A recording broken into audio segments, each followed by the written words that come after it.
Saint-Marcellin-Vercors-Isère Communauté est un territoire de 45 000 habitants, donc le conseil de développement n'est pas obligatoire, mais néanmoins voulu par les élus avec un budget de fonctionnement dédié et un demi-poste d'animatrice, donc à nous citoyens de le faire vivre. De montagne en coteau, en passant par la plaine de l'Isère, le territoire se caractérise par une grande diversité de paysages et de milieux, mais aussi de types d'habitat.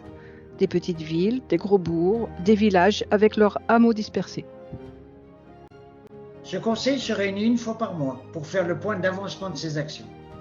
Notre règlement prévoit une coprésidence à 3 têtes, même si aujourd'hui un seul président est en place.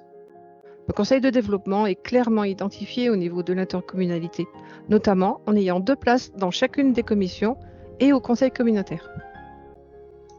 L'intercommunalité définit la politique du territoire dans un certain nombre de compétences, comme le développement économique et touristique, l'eau et l'assainissement, la transition énergétique et l'environnement, enfants-jeunesse, gestion et valorisation des déchets, le sport et la culture, et bien d'autres encore.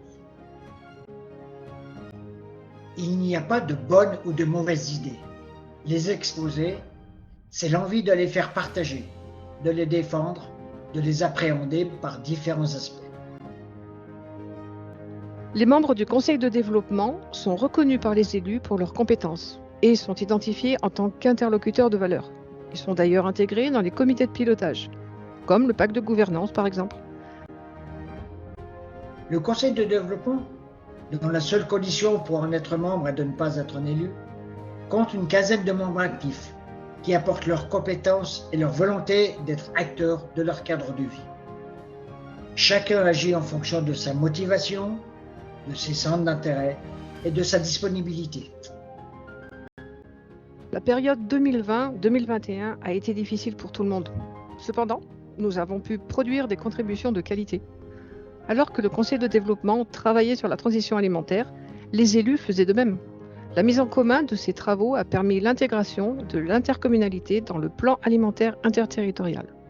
Le conseil de développement a aussi travaillé sur les déchets organiques et l'obligation du tri à la source dès le 1er janvier 2024.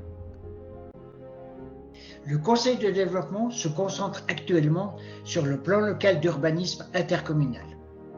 La construction de ce plan va durer plusieurs années et nous serons attentifs aux différentes étapes.